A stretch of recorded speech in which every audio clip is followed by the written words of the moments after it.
Thank you for joining our COVID-19 community meeting for April 16th, 2020. My name is Brian Wheeler from Mono County Health Department. I am once again joined by panelists from Mono County, the town of Mammoth Lakes, and Mammoth Hospital.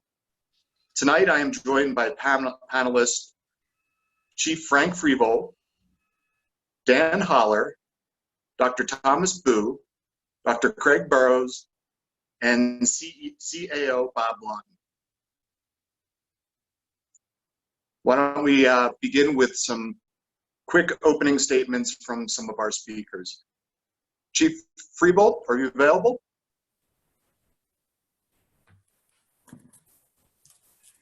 Yes, good evening, everybody. So just a couple of quick items.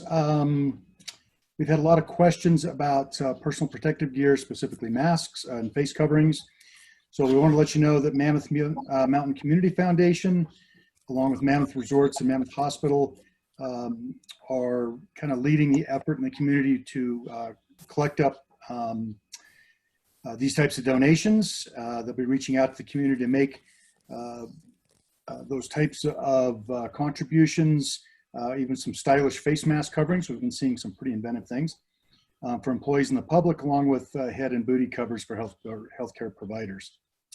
The drive will be based out of the Mountain Center at the Village, located on Canyon Boulevard side in the lift ticket purchase area. The program is currently scheduled to operate between 10 a.m. and 2 p.m. on Monday, Wednesday, and Friday. To collect up these items, you can sign up at https://signupgenius.com/go, and there's no way I'm going to read the rest of these. There's too many letters in there, but you can go to that sign up location. It should fill in the rest of it. I believe you've also got a point of contact here for volunteering related to this, and that's at elle.reynolds@mammothfoundation.org. Read that one again, elle.reynolds@mammothfoundation.org if you want to help out with volunteering. And you can also contact T.Bankson, BANKSON, @mammothfoundation.org as well, if you'd like to help out with some of the drive elements of that collection. Switching over, one other item we wanted to report out on. Governor Newsom and his staff recently discussed the key indicators that would guide California's thinking on when and how to start modifying the current stay-at-home orders, and we hope that would lead to kind of a return to normalcy, including economic activity. So there were 6 items that he said that would be considered in that evaluation. I'm going to read those quickly and then let you know that we are working locally on a nearly identical set of parameters. Actually, we have been for a few weeks, and so that's it's good to see alignment in that thinking. So the first item, the ability to monitor and protect our communities through testing, contact tracing, isolating, and supporting those who are positive or exposed. 2, the ability to prevent infection in people who are at risk for more severe COVID-19 symptoms. The ability of the hospital and health system to handle surges in patients. The ability to develop therapeutics to meet the demand. Therapeutics being different kinds of drugs that can help alleviate the symptoms or help fight the infection directly. Number 5, the ability for businesses, schools, and childcare facilities to support physical distancing. And number 6, the ability to determine when to reinstitute certain measures, such as the stay-at-home orders if necessary. Now, that last one's not very popular, but it's important. We want to be ready to start this return when the opportunity presents itself. We'll be rolling out detailed plans on that in the not too distant future. But this is a speed walk. It's not a sprint out of the starting gates.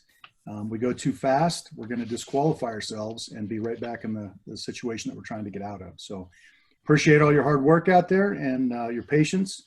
We're getting close. Thank you, Chief. Our next panelist, Mono County Public Health Officer, Dr. Thomas Boo.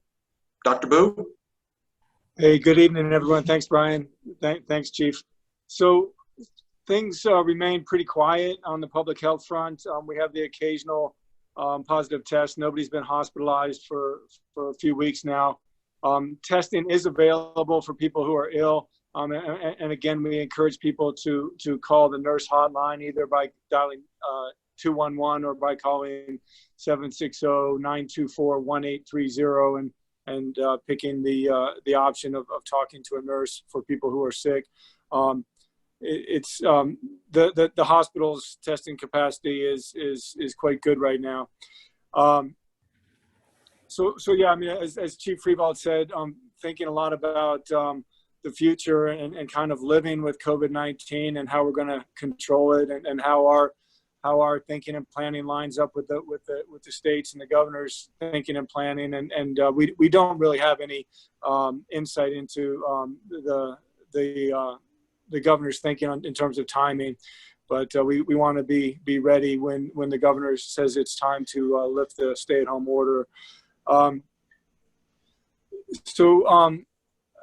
This week I did put out an order requiring essential workers, people who are still working, to wear face coverings. Again, distancing remains the most important thing that we can do to stay safe and uninfected ourselves and to protect others. But we do think that face coverings will decrease the chance that if I am infected and don't know it, it'll decrease the chance that I shed the virus and infect other people. So we think it's just one of many different tactics to kind of control the spread of this thing in our community. I'm happy to take any questions on this or anything else a little bit later on. Thank you, Dr. Boo. Our next speaker from the town of Mammoth Lakes, Dan Holler. Thank you, Brian. I wanted to just touch on a couple of things the town is working on. It's a pleasure to be here again this evening and seeing a little bit of change in the weather, whether it's be snow or rain, we'll see. But a lot of things that we're focused on has been on in the town and how are we ready for the summer with or without the pandemic and the lockdown that we're under, the stay-at-home order. But part of that questions that come up as the weather changes about looking at our recreational facilities in town. And a lot of those are remaining closed. Some of that is still under a winter closure. But if you want to get out on the multi-use paths, those are open to wherever they go there. You can follow them around. A couple of areas are still icy, so we ask people to be careful. The Whitmore recreation area is open. It's large enough. You can get out there and separate away from people. Remember, if you're out, whatever, if you wear a mask, it's a positive thing. If you keep in that, social distancing, that physical space between people, we recommend that as well. We've had a couple of questions come in on some of our other playgrounds and parks and stuff that are closed. A lot of that is for, again, the winter closure and also just to maintain the physical distancing between people. Parks are great gathering areas, which is really challenging in the pandemic. Other question on Shady Rest Park, you can still go out to the park via the youth path, the multi-use paths, but it's closed for two things. One being that gathering element. The other side is that park is operated underneath a special use permit with the United States Forest Service. And there is an order from the Forest Service that all the developed recreational sites be closed, and that includes our Shady Rest Park. So it's closed both to reduce the personal contacts as well as to be in compliance with the federal order that's come through that. Again, the paths are open. You can still walk out there, but we ask that people not congregate and do that, getting too close together and stuff. Still are strongly reminded to be cautious in how you gather together. Secondly, it's an ongoing issue with rentals and people coming into town and seeing advertisements for different places in town.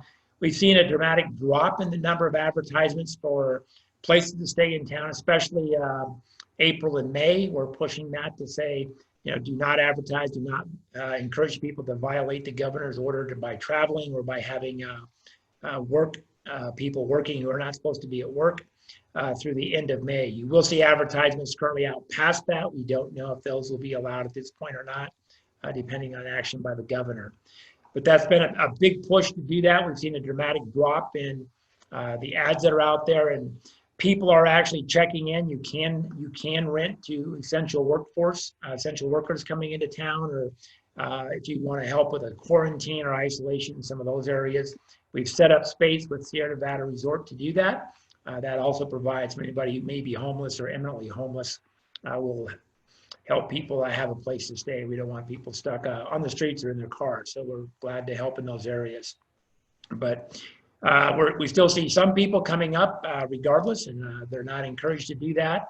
And so we are looking at enforcement if we find that rental and it's actually a leisure travel type rental, then we have some enforcement tools in place to deal with that as we go forward. The other side of the whole pandemic is a lot of different things coming out in terms of helping businesses and locals. Encourage you to go onto some of the websites, the Chamber of Commerce, county sites for economic development. There is a substantial amount of things out there to sign up for to help with business and payroll protections, and the stimulus package from the federal government is coming out. Unemployment, get online. There can be a long wait, but it's well worth it if you can get through the system and get signed up for those types of things. So a lot of business support coming that way. Food banks continue to be up and running well. We are continuing to look at a rental assistance program. Town council will be discussing that on the 22nd here next week. So stay tuned for that information coming out as well for those people who need help on the rental side. Otherwise, thank you very much, and thank you for behaving well. We are definitely see the curve in Mono County and Mammoth Lakes bending down. So that's a great thing to see. Thank you. Thank you, Dan. And our next panelist from Mammoth Hospital, Dr. Craig Burrows. Doctor? Good evening, everybody. I'm Craig Burrows. I'm the Chief Medical Officer at Mammoth Hospital. As Frank Freevault already mentioned, we are now working on trying to adhere to the governor's plan for reopening the state. We are working collaboratively with the town and the Unified Command to come up with the triggers that will allow us to open the town. As of right now, the hospital stands open and ready to admit patients. I'm happy to report we are not at a point where we're at a threshold where we feel like we can't handle a capacity of patients that need to be admitted. In large part, I want to say thank you to all of you in Mono County for doing your part to allow us to continue to take care of people as need be and not be in a situation like we're seeing in lots of other parts of the country, like in New York, where they are flooded with patients because of the number of people that are infected. So hopefully we will realize a gradual opening that will allow us to get things rolling again and allow us to take care of people as we see these cases continue, because I think it's unrealistic to expect that we're going to see zero as we open our doors and start to get our economy and our town going again. Thank you, Dr. Burrows. Before we go to question and answers, I was hoping that our CAO, Bob Lawton, would be able to speak to us. Bob, are you on the line? I am. I am, Brian, and thanks very much. There is little to add to all the contributions that have been made so far, but I do want to remind people that your county government is up, it's running, it's functioning. We're still providing services. We still support our residents who are who are in need for connection to programs like CalFresh, who need support from our behavioral health system as we move forward through this. And we are actively engaged with the Emergency Operations Center in planning for the future of Mono County once this crisis has passed. So we are very much present. Although the population center is in Mammoth Lakes, it does seem that most of the recreation and activities take place in the remainder of the county. And we're there for all of our residents, whether they live in the town, whether they live in the county, or whether they're enjoying themselves in Bridgeport or Antelope Valley, Chalfont, or elsewhere. So thank you. And I'm going to get out of the way of the questions and answers. Thank you, Brian. Thank you, Bob. I see we have a lot of questions in our queue, so let's go ahead and get those questions rolling.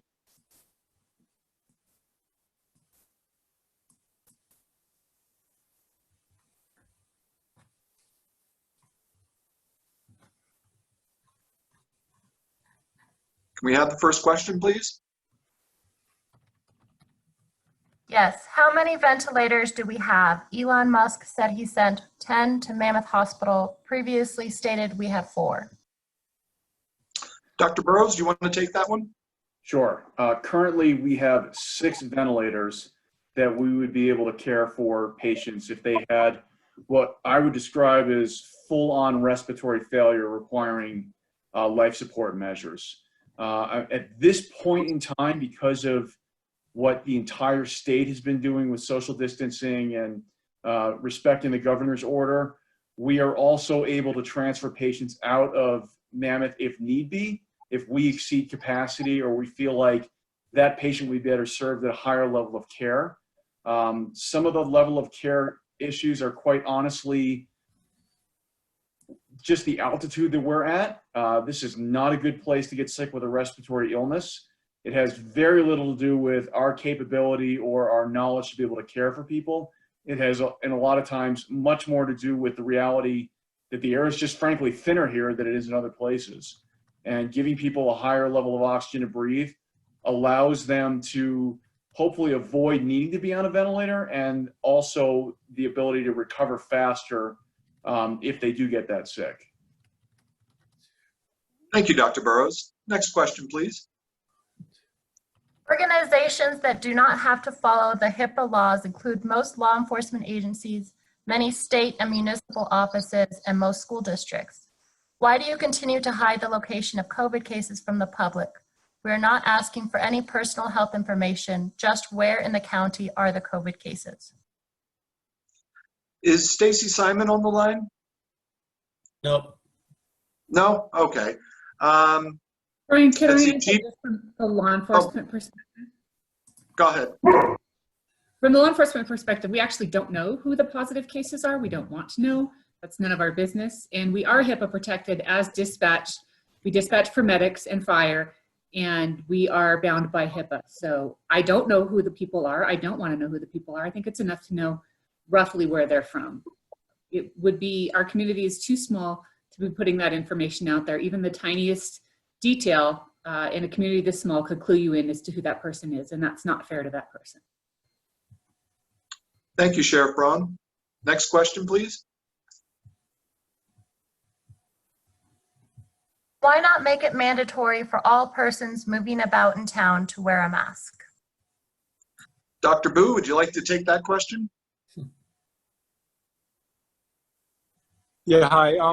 Certainly thinking about that, and may take that action. May issue an order like that in coming weeks. We've been a little bit concerned about the, obviously there's a lot of ways to make face coverings, and you don't have to have a mask, but for those people who want an actual, handmade mask or something like that, there's some supply issues. So we thought we would first concentrate on people who are working the essential workforce. Thank you, Dr. Boo. And we recommend masks to other people. Thank you, Dr. Boo. Next question, please. This was answered earlier, but why did Shady Rest get closed? I walk my dog and no one is ever there. Dan, do you want to take that question? Yes, thank you. Shady Rest was closed, 2 reasons. One being a United States Forest Service order closing all developed rec sites on the forest. The park is operated under a use permit from the federal government. Therefore, we need to obey that order. Also, the parks in some areas are still closed under winter, and also to reduce the potential gathering of people out there. Just becomes a natural place for groups to go and that is violation of the governor's order and our own order in terms of reducing that gathering of people together, and that tend to violate that 6 foot plus space between each other. But one of the primary reasons is staying in compliance with the federal order from the Forest Service. Thank you, Dan. Next question, please. Has there been a decision on the fishing opener? Dan, do you want to take that one again? Sheriff Braun. There we go. I'll take it. There is and there is not. So yesterday there was a fishing commission meeting, 3.5 hour fishing commission meeting, where the director of CDFW, California Department of Fish and Wildlife, has now the authority to postpone fishing opener. And he has that authority until May 31st. He has not officially made that decision. I believe he will, but that decision has not been made yet. But so we anticipate fishing opener being pushed off till that the restrictions are lifted and they can open it safely, and we have some place for people to sleep and eat and all the good stuff that you need to do while you're on vacation. But that official decision has not happened yet. Thank you, Sheriff Braun. Next question, please. There's still hundreds of units available on Airbnb, and I encountered 2 women from LA today that just arrived with large groups. What happened to the 203 ID check? Dan, I think this one's yours. I'll hit both. Anything on 203 goes through a higher level with the state, and they have been very adamant that they are not going to approve either a closure or a checkpoint or any other limit on people's freedom to travel. In terms of people coming up and renting units and basically doing that in violation of the town's request on that, the order for people to stay at home.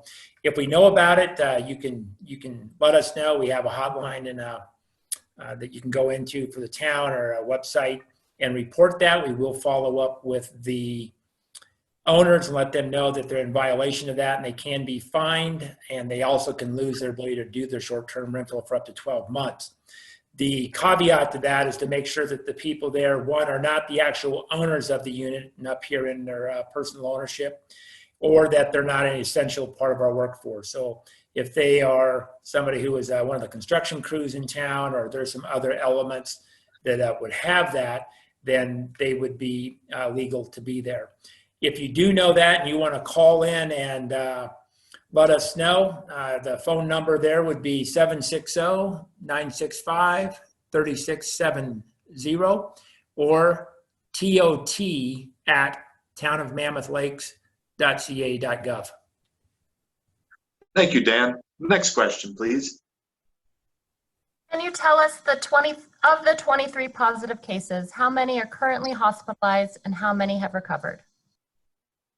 Dr. Boo, would you like to take that question? Sure. None are currently hospitalized. So I think it's hard to say, whether somebody has fully recovered, but everybody, I think, is in stable condition. Nobody's in the hospital. When I say it's hard to say whether people have fully recovered, I mean, people might have persistent, fatigue, tiredness for some time after illness, and even if we're not following them, if you ask them, they might not feel that they have fully recovered. We just haven't been tracking people that far out.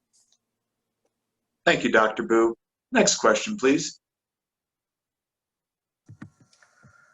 Other than the short-term rental ban, what is being done to keep tourists out of town? Dan, do you want to field that one? Yeah, thank you. So we've done the short-term rental side of that, which includes a lot of our hotels as well, and other any place to stay from a lodging standpoint. The other side is the county and the town have also instituted some some reverse marketing. Like it's, hey, we love you here in Mammoth, but stay home. You need to be under the governor's order. You'll see a letter went out from the hospital stating something similar to that. So I think it's the media pressure we're putting out there and the advertising that is actually letting people know that given this pandemic we're under, given the health risks that we're under, that we are actually asking people to stay away at this point in time. They need to stay home. They need to be protected there.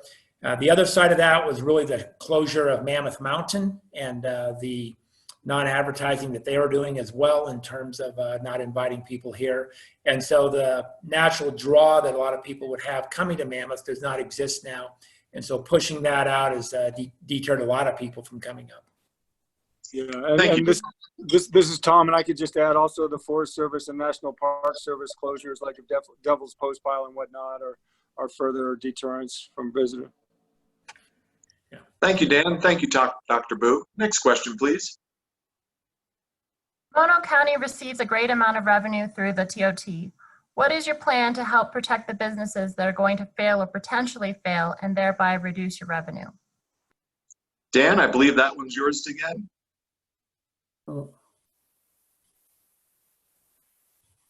Dan, are you there? Yeah, thank you. I can speak a little bit to the town at the broader Mono County when of Bob Lawton from the county speak to that as well. I think that issue on that is it's closed. Yes, we are going to have a drop in TOT, especially going into next year. The current year, from a budget standpoint, we did well through February. But as far as the businesses go, and part of that is really trying to work with them ultimately as we have a plan for reopening, looking at how do we phase that in, how do we bring businesses back online. I think that's going to be a very cautious approach and very measured approach to do it so we don't end up with a second wave of disease or that we don't get out in front of the state.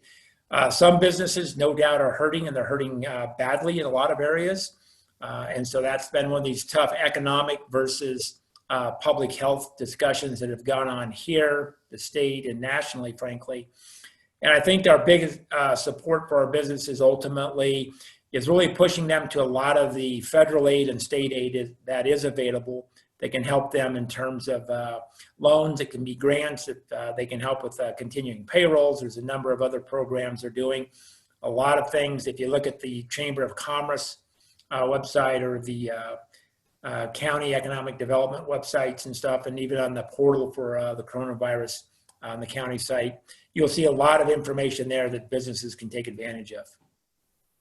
Thank you, Dan. CAO Lawton, would you like to add to that? Just a bit, and I think a lot of it Dan has covered, but we are expecting a significant downturn in revenues for county operations because of the TOT changes. But more important than that is the continued health of our businesses as well as the health of our residents.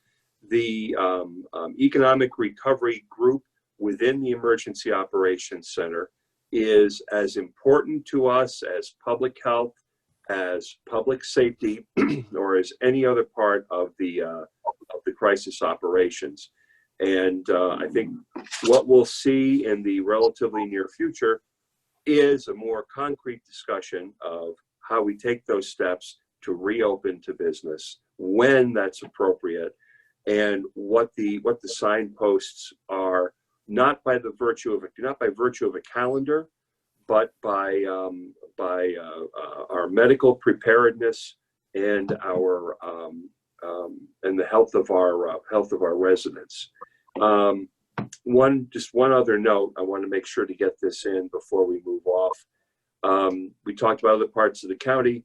The Chamber of Commerce in Bridgeport has been working with a local seamstress to have masks available for anybody who needs them in Bridgeport to help them go about their daily duties or their essential work. And if you contact Brianna Brown or anybody from the chamber, they'll be able to hook you up with a mask, which is something that we're encouraging, whether or not you're in an essential capacity. Thank you. Thank you both. Let's go ahead and move ahead with some live questions. Do we have anyone on the line? Monica, go ahead. You have to unmute yourself. Oh, hi. I actually just typed a question in because I didn't know the queue, so you can delete that one. LA just had its single day death toll, 55 people in one day. I believe they have upwards of over 10,000 positive cases. And so it seems like we're doing pretty well here, thanks to all the hard work of everybody. But the reentry of tourism seems to be the biggest concern to our public health here. Can you offer any additional insight to how we will reopen? Will we have some sort of tiered return to normalcy locally before we start inviting tourism? Dr. Boo, would you like to take that question? Well, that is a $10,000 question that we're thinking about and discussing a lot. Yeah, we definitely don't want to just open the doors and go back to business as normal. We've got to be careful, and we've got to try to balance the potential harms to community health versus the benefits to business owners and people who need to go back to work. So it's a tough one, don't have all the answers, but we're working on it. Thank you, Doctor. Next question. Next question from caller ending in 4508. Go ahead and unmute yourself. Good evening, and I just want to first say thank you for doing this and all your hard work for the community. Our business is entirely reliant upon tourists and opening up lodging. Our question has probably already been answered this evening, but I want to ask it anyway. It just has to do with preparing. We're seasonal and hoping to open up June 1st as we're looking and forecasting out, which requires preparation and hiring staff. With the information that you know now, do you think that June 1st is a realistic date to welcome tourists back? And if not, when do you estimate we will?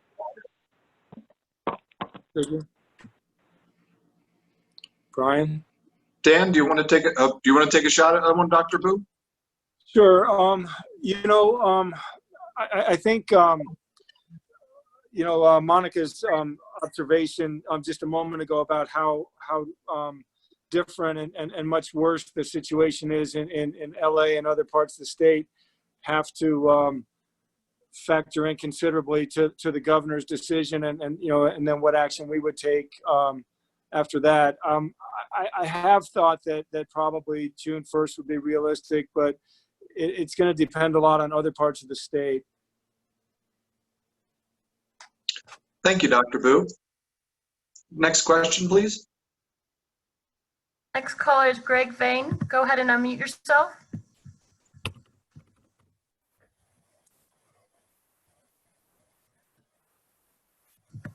Can you hear me? Yes, go ahead. Great. This is Greg Vane, and I have a question about antibody testing. And it comes in the context of thinking about when eventually the town is open for visitors to come back in. It seems that it would be a good idea to have an idea, you guys, especially on the front lines, would want to have an idea of how many of us who have been here sheltering in place do have antibodies before you start testing people who are coming in from other places like our friends from Los Angeles. Is that something that's on your list of things to do at some point? Dr. Burrows, would you like to take that one? Sure. It's funny, I had a conversation with my son about that earlier today, and we were talking about some of the statistics that go into this, which contribute to the usefulness or the non-usefulness of that test. A lot of the answer, quite honestly, has to do with how prevalent or what the incidence of the disease is in our community. As an example, if we have, and this is probably more than we have, but if we have 5% incidence out of a population of 10,000, we run the risk of having an awful lot of people being told they're immune when they're not immune. And that actually becomes counterproductive to doing the test in the first place. In the other situation, however, and I don't know how we get to this, but if we had a prevalence of 30%, so out of 10,000 people, 3,000 people are now infected or they have antibodies, then we have a much, much higher likelihood of telling people that they're immune and they are in fact immune. So there's unfortunately, a lot of consideration as to how many people in our community are in fact infected or have been infected and now are immune, that the test is going to have some reliability that we can do something with the information. And quite honestly, the answer right now is we don't have enough of that. We don't have enough people in our community that are infected. And those test results are going to be very misleading and not realistically going to allow us to make decisions that then in turn let us open the doors and start having people move around. It's not to say that we won't get there, and it's also not to say that that is not a valuable piece of information. It's just not there yet. Yeah. And this is Tom Boo again. And I would just add to that, thank you, Dr. Burrows, that it's really pretty much the wild, wild west in terms of test products out there. And there's only a couple that have gone through even, the emergency use authorization, the super fast and fairly superficial FDA review process. And so we're watching this. I'm watching the situation quite closely, looking, for guidance from CDPH, CDC, when there are better, when we have more confidence in the products that are out there that we could actually invest in one, but also recognizing the, the important epidemiological concepts that Dr. Burrows was referring to, that when you have a low prevalence, you have a higher rate of false positives and things like that.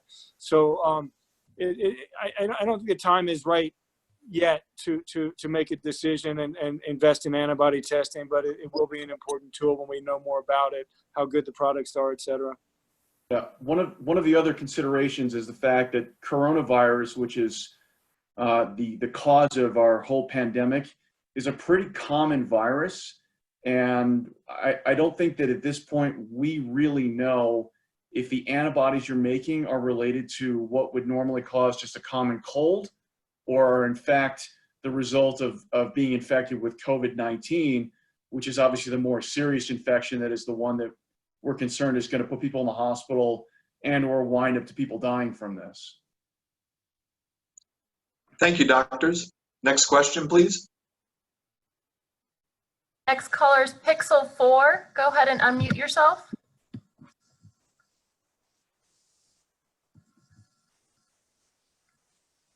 Pixel 4, are you there?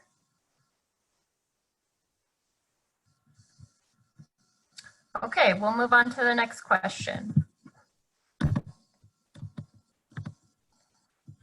Next caller is AGTK. Go ahead and unmute yourself. Hi, this is more just an informational point. There is hand sanitizer that's available for free at the food bank that runs on Fridays, and I think it may also be at another day of the week. So, while at home we can wash our hands, but when we're out and about going to the post office and to the gas stations, as an example, it is useful for people to have hand sanitizer, and it is generally available for free, and that's made from the local distillery. So just wanted to, get that information out so that you could share it with more people. Thank you so much. Next caller.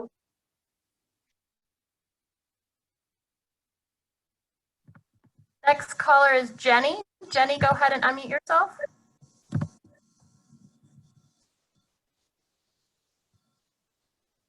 Hi, Jenny, are you there?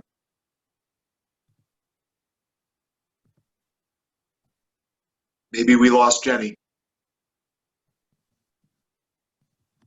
All right. Next question.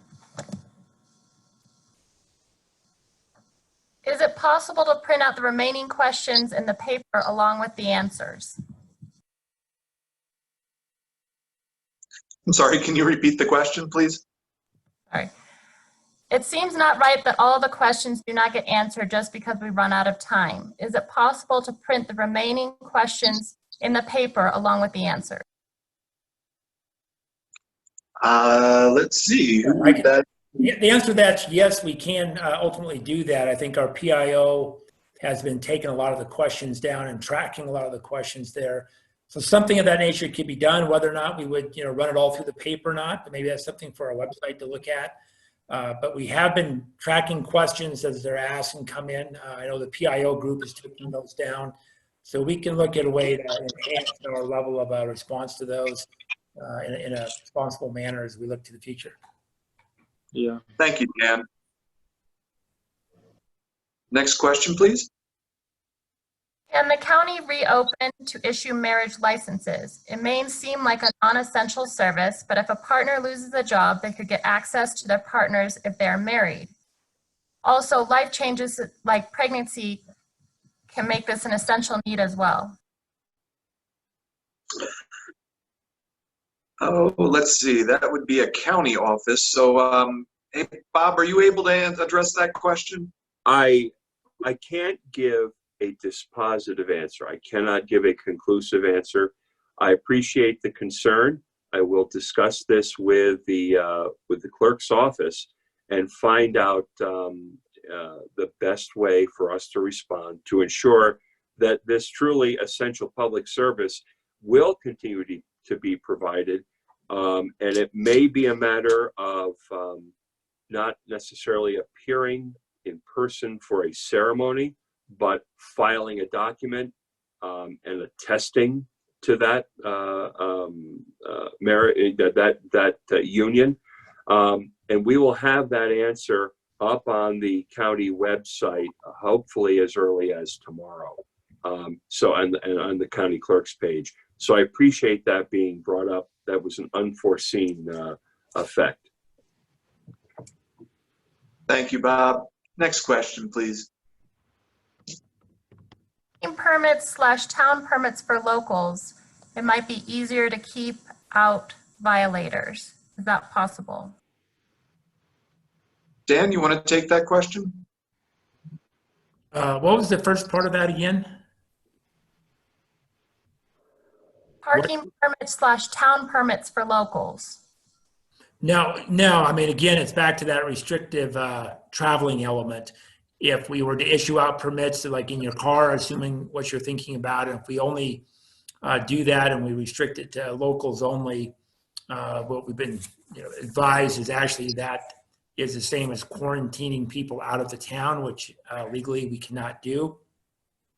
That same question comes up as we let people travel back and forth, and if we start to block that, there's been historically constitutional questions on the ability to limit travel. And so we're trying to walk that fine line between, we have a governor's order that says these certain types of workers cannot work. And that means like if you're a reservation company, you're meeting people and giving out keys, that's not an essential worker. If you're a cleaning component, if you're doing all the other elements to support that, that can't happen. That's where we get into the limit on the whole rental component. Plus the stay-at-home order itself, as people see an advertisement, they come to town, they're actually in violation of that order. And we are taking a very hard stance on people who encourage people to violate it. And that's the efforts that we go through to stop that. But there really is no legal way to make it, locals only. And then we always run into that definition of local. So is that all of Mono County? Is that Northern Bishop? Is that, how far out does that local standard go if you're really going to limit people and check them to come in and out? And if you happen to be here for the last 6 or 7 months and you're still here, but let's say you haven't updated your license on your car, your vehicle or something, would we know that you're local? You'll run into a lot of different issues that fall into that. So we really have set that aside of trying to limit who and how they come into town by limiting the rentals and the businesses and the activities that they can be involved in once they are here. Thank you, Dan. Just as a reminder to everyone, we have about 15 minutes left in this meeting. So let's go to the next question. Mono County COVID stats don't add up correctly. 7 plus 23 plus 104 does not equal 131. What am I missing? Sorry, can you read that question again? Absolutely. Mono County COVID stats do not add up correctly. 7 plus 23 plus 104 does not equal 131. What am I missing? Dr. Boo, do you want to take a crack at that question? Well, I think we could take a look at the numbers and see where the problem is. Thank you, Dr. Boo. Next question, please. Are Mono County property owners who have current fishing licenses and have their own equipment allowed to fish given they practice proper social distancing? Sheriff Braun, do you want to answer that question? So the answer to that is fishing season hasn't started yet.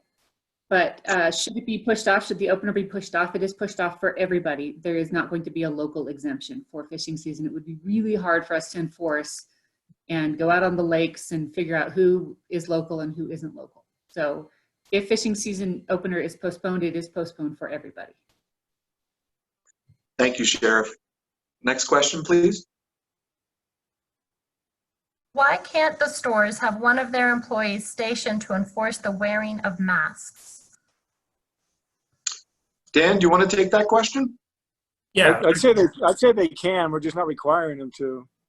yeah, they could do that. What we're not requiring also is for everybody in the public to be wearing a mask. While it's highly recommended when you go out, the requirement is for the workers to be wearing a mask. We have not issued a order for everybody going out into a public place to be wearing a mask. That is under consideration, but that has not been issued. And if I may, real quick, I think the question on the numbers and the count of the viruses and the number tested, et cetera. We have 3 tests or 3 of the positive tests that were outside of Mono County. They've been credited as a Mono County positive, but I don't believe they were actually tested in Mono County. So there's a 3-number differential in that process. I think that's the differential that the previous question asked was referring to. Thanks for the clarification, Dan. Next question, please. If we have a natural disaster, what is the aid and response plan if we're not able to do a group shelter? Chief Revolt, do you want to take that question, please?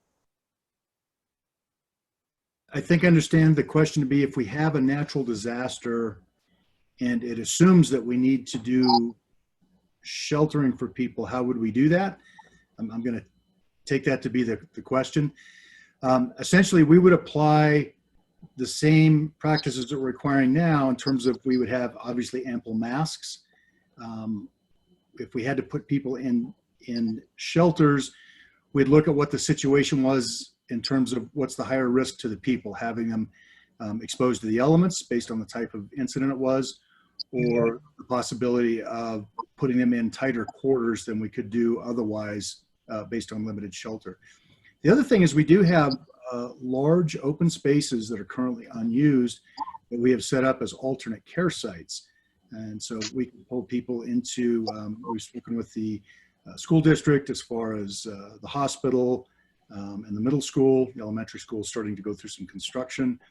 There are also some large areas in Bishop that we could look at using. And we also have several large sprung structures that we could use for temporary shelter. So there are ways that we could do that, but we'd certainly want to take into account nature of the natural emergency, disaster, and what the greater risk was. Yeah, there are certainly some considerations that we are currently trying to respect as far as not spreading the virus or taking infected people and putting them in an area where we're now contaminating that area. A natural disaster is a different situation, and the high school, hotels, different gathering meeting places become different considerations if they're not infected. And boy, I really hope that we don't have to deal with both things at the same time. But there are different conditions that would dictate where we would put people based on whatever it is we're dealing with. Thank you. That's a great question as we move into fire season. Next question, please. We have a call-in question. Jamie Ferris, go ahead and unmute yourself. Hello, thank you folks for being part of the solution here. My question is, if the coronavirus is relatively common, would an influenza vaccine confer any degree of immunity or reduce the severity of the symptoms? Dr. Burrows, would you like to take that question? Yeah, sadly, probably not. The coronavirus, again, is a virus that frequently causes the common cold.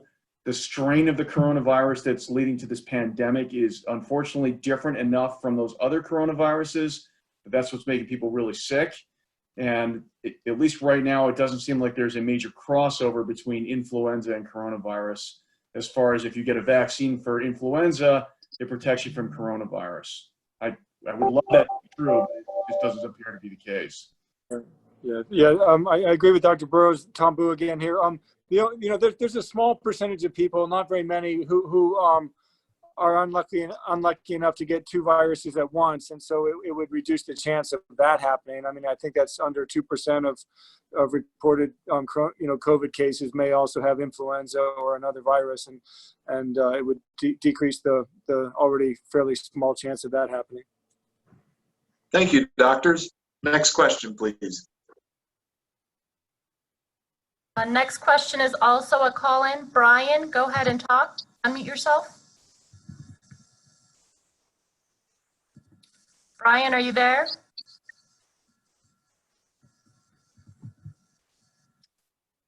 Okay, next question.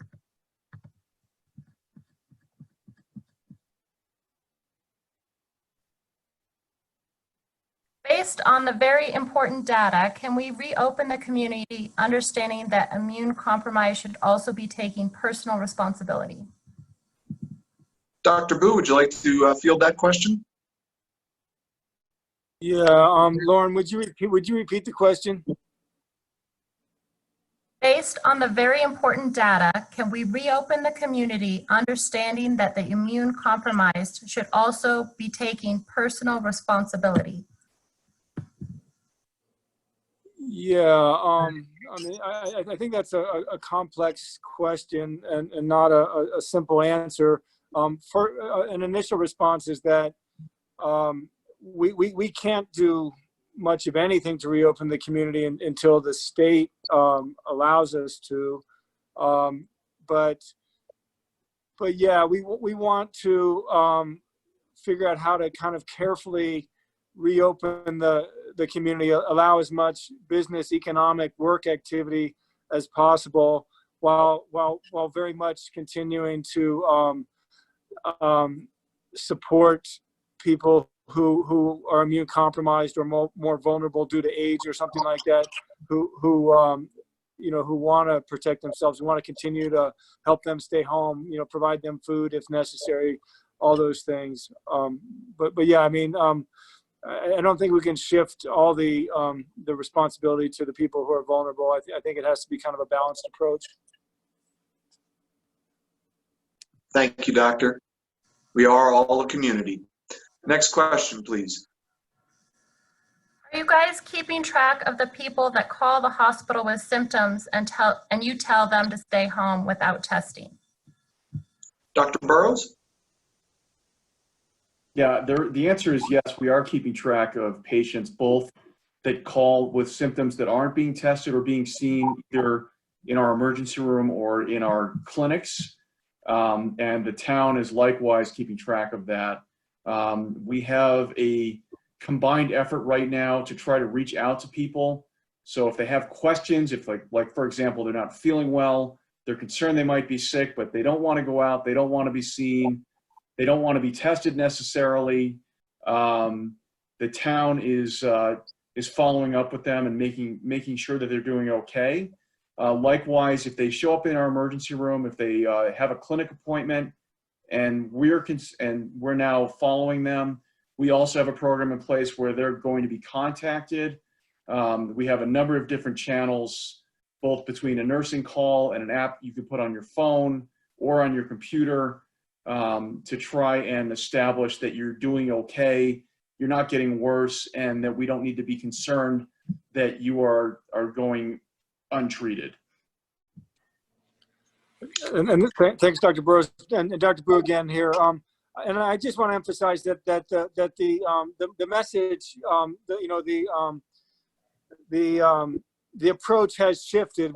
There is better testing capacity now, and so it's much more feasible to test people who might have COVID-19 disease than it was just a few weeks ago. So the messages before were like, yeah, stay home, isolate, don't infect other people, and now we do want to test people. So. Yeah, thanks, Dr. Boo. I think that's a good point.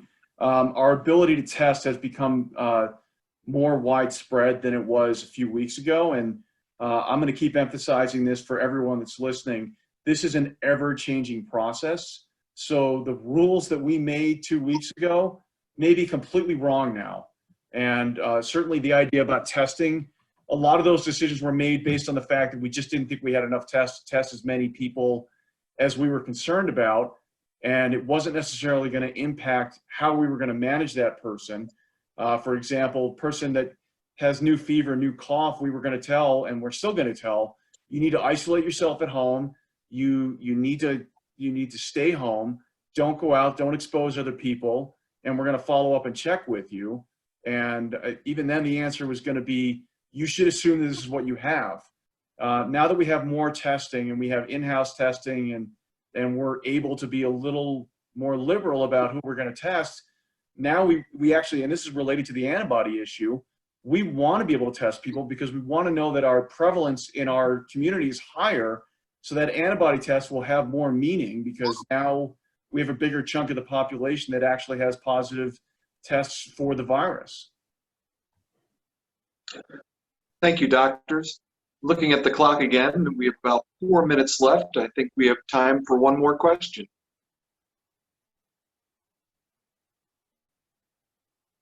Is there a safe or recommended way to add one family to this lockdown situation, or is that still very far in our future? I have an abundance of patients, but would also like to look forward to some live interactions. What guidelines of leniency do you have in regards to mixing two families? To mixing two families? Is that the question? Correct. During the stay-at-home order, would it be possible, or is leniency mixing? I'm assuming this is like you want to have some sort of a social interaction. Is that correct, Lauren? Correct.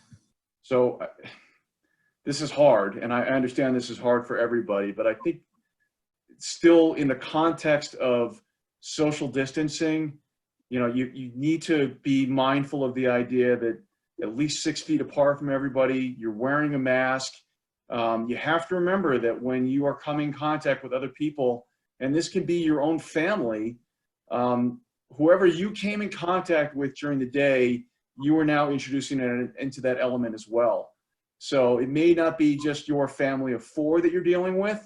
It's the 4 of you and whoever you came in contact with during the day, whether you had to go to work, you had to go to the store, you had to go to the post office, you were plus or minus wearing a mask, you were exposed to someone that wasn't wearing a mask, you didn't wash your hands, you touched a surface. Those are tough questions, and I understand the desire to say, look, it's just us and another family. It's us 4 and 4 other people. Can we be in contact with each other? And boy, it's really hard to say that the answer is yes. I want to say the answer is yes, but I feel like there's a lot of risk involved with that still. Thank you so much, Dr. Burrows. And I'd like to thank all of our panelists that were here today. And I'd also like to thank the public for your continued efforts as we work through this turbulent time. So until next week, take care of yourselves and each other.